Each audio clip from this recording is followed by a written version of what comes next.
কুমড়ো ফুলে ফুলে নুয়ে পড়েছে লতাটা, সজনে ডাঁটায় ভরে গেছে গাছটা, আর আমি ডালের বড়ি শুকিয়ে রেখেছি। খোকা, তুই কবে আসবি, কবে ছুটি?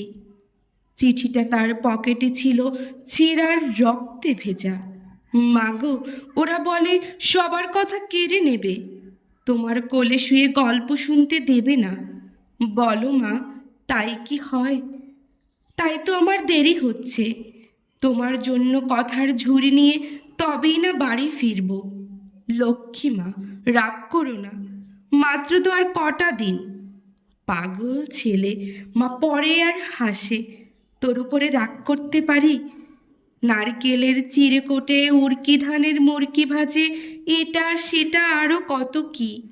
তার খোকা যে বাড়ি ফিরবে, ক্লান্ত খোকা।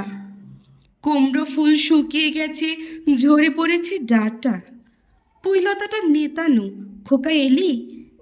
ঝাপসা চোখে মা তাকায় উঠানে উঠোনে, যেখানে খোকার সব শকুনিরা ব্যবচ্ছেদ করে। এখন মার চোখে চৈত্রের রোদ পুড়িয়ে দেয় শকুনেদের। তারপর দাওয়ায় বসে মা আবার ধান বানে। বিন্নি ধানের খই বাজে। খোকা তার কখন আসে, কখন আসে। এখন মার চোখে শিশির ভোর, স্নেহের রোদে ভিটে ভরেছে। ধন্যবাদ সবাইকে।